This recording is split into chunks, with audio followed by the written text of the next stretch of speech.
Are you having a midlife crisis? And what does this have to do with your coaching business?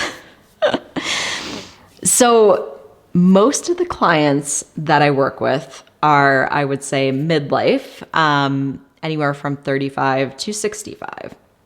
And I've talked quite a bit this year about the fact that I turned 40 and that it has felt like a big transition and an interesting year for me because of, I would say, having a midlife crisis, which I don't think is the right terminology for it.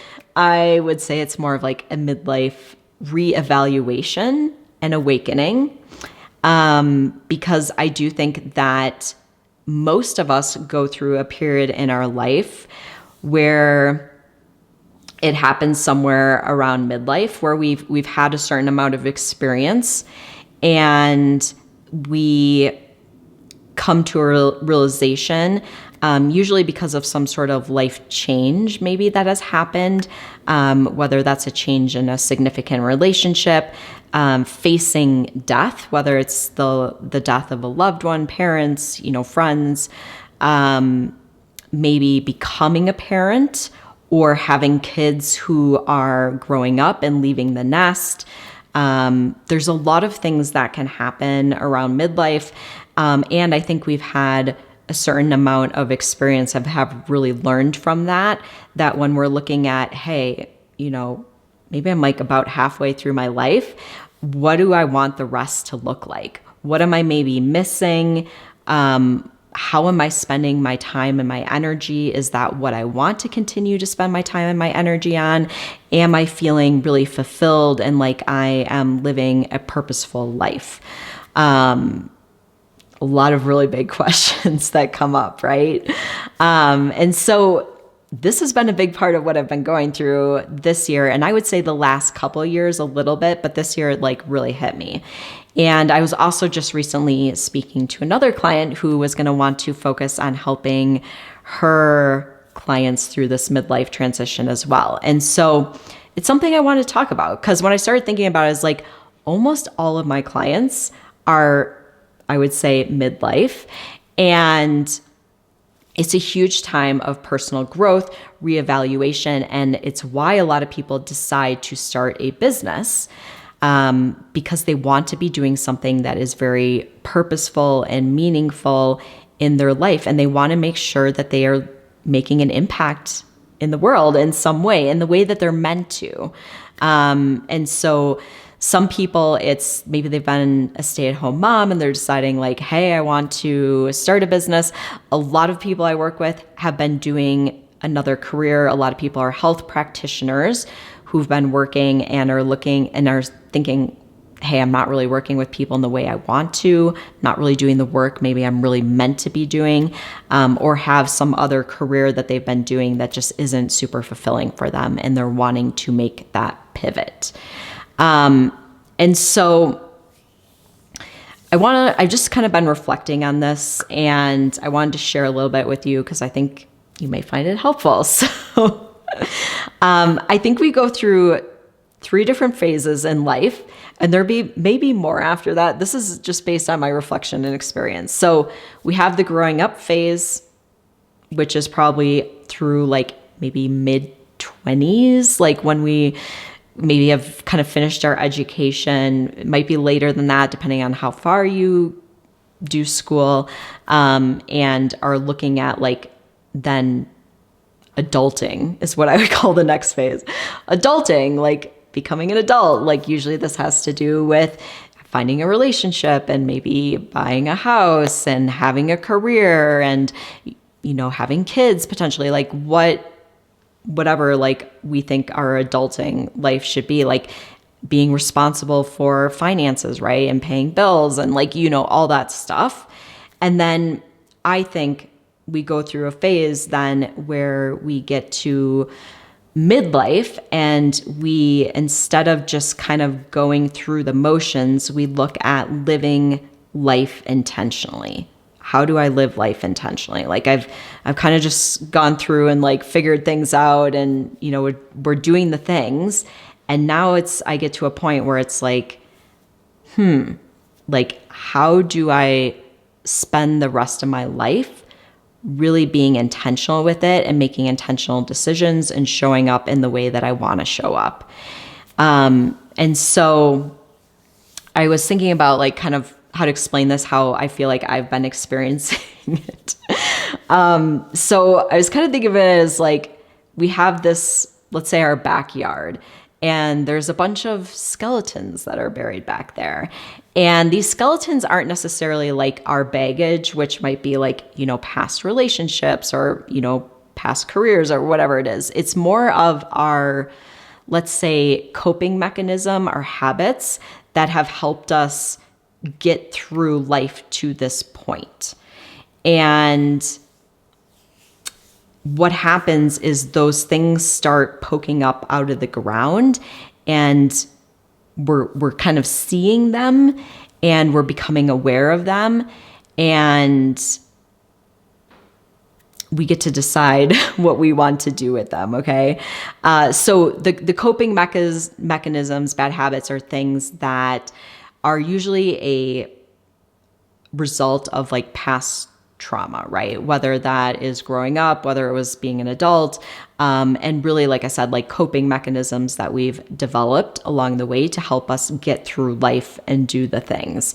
And so some of those things may be like people pleasing, hiding, perfecting, settling, pretending, conforming, habits that may be like addictions, things that are helping soothe us, ways that we're avoiding facing things, procrastinating, overthinking, all these things, right? Like these are all things that we do in our life that aren't necessarily going to help us become our best version of ourselves and live our best life, but they have allowed us to get through life and do the things that we've had to be doing. And so they're good in that way, and they were serving us, but they are not going to serve us if we want to become our best version of ourselves and live our best life, including doing the work that we are really meant to do in the world and making the biggest impact that we can make on the world. Okay. And so we have these skeletons, and they're buried in our backyard, and they're starting to like pop up and poke you. Maybe they're like poking you in the foot when you go and you're walking around in the backyard, and you're like, oh gosh, that like, ooh, do I want to face that? And so for me, that's kind of what it's felt like in the past couple of years, where it's just kind of like poking me, and I'm like, ooh, yeah, that. And then this year, it really felt like maybe it's like a hand coming up out of the ground and grabbing my foot and holding me there and saying like, hey, you got to address this stuff. Like it was kind of like hitting me in the face. And so I think we have two options at that point when we kind of get to this midlife point and these things are like kind of being thrown in our face. And our option is to dig up all these skeletons, and we can decide to dig a deeper hole and bury them deeper and just keep doing what we've always been doing and keep showing up how we've always been showing up and just continue to live the rest of our life that way. And that may be fine for some people, and that may be what they decide to do. But otherwise, what we have to do is we have to dig these things up, and we have to look at them, and we have to deal with them, okay? And so this is the option that I've chose, which has made it an interesting year. And what a lot of people do if they decide like, hey, I want to actually become my best version of myself, and I want to live my best life here on out, right? We have to actually dig those things up and deal with them, which is challenging and confronting. So let me see what I wanted to say around this here. So if we dig those things up, the skeletons, we can decide to, let's say, like transform them into wisdom. Okay.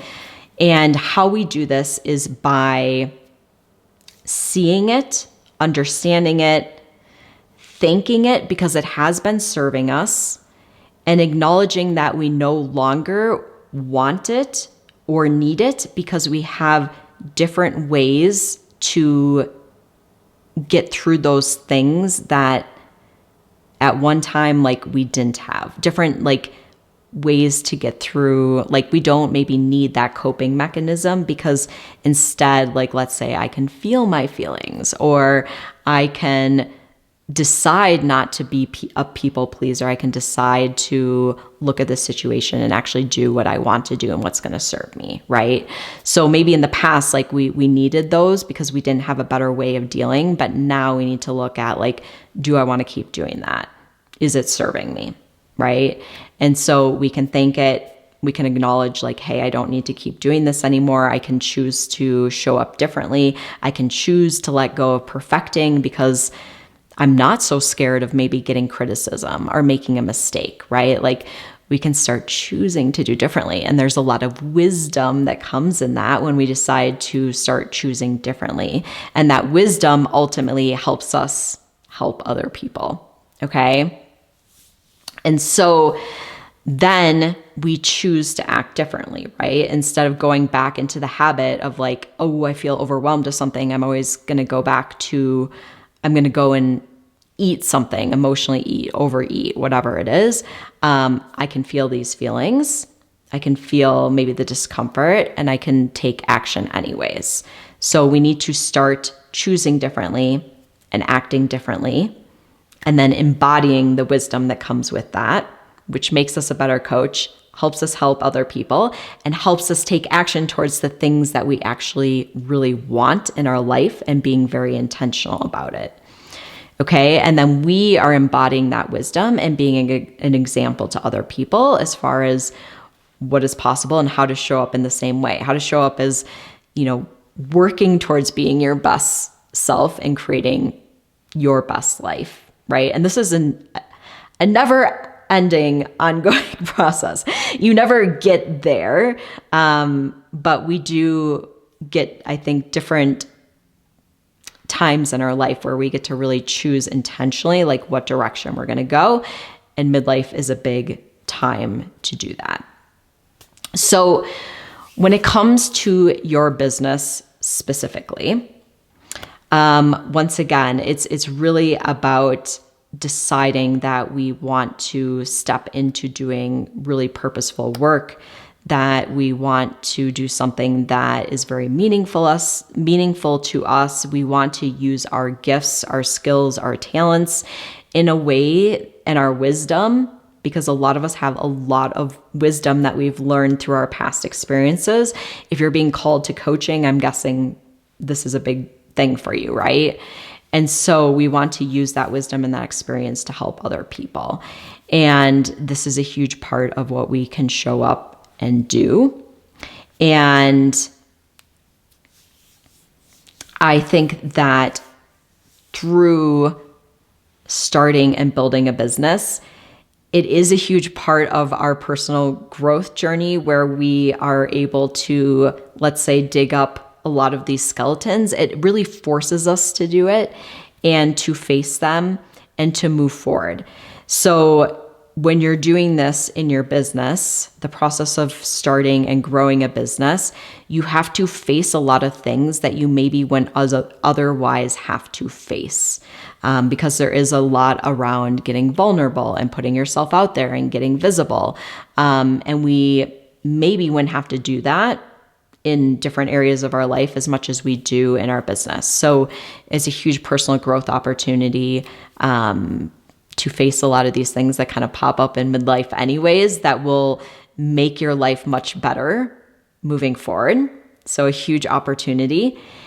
And then I think for those of us who are in midlife, it's very important for us to show up authentically in our business and to do things in a way that feels aligned, because we are better aware of who we are at this point and what we want. And so I think a lot of us maybe are looking at how other people are doing business, and thinking that we have to do it like them when it isn't the best fit for us. So I want you to know that you can show up authentically and you can do things in a way that feels very aligned and an integrity for you. because I think that is an important piece to keep in mind, and something that once you get into midlife, you're like, I'm not going to pretend to be someone. Like, I have a better idea of who I am at this point. Once again, that part's a never-ending journey too, but we want to show up as ourselves. Like, there's no more pretending. Like, we're done with that, right?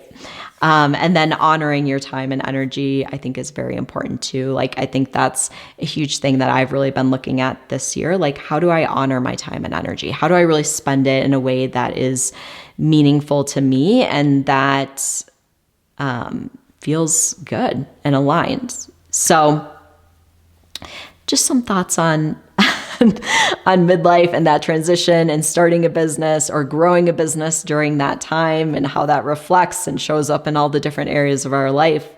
But I'd love to hear from you. Is this resonating?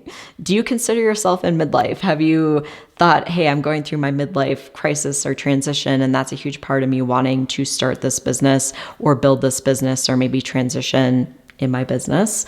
Let me know in the comments. I'd love to hear from you.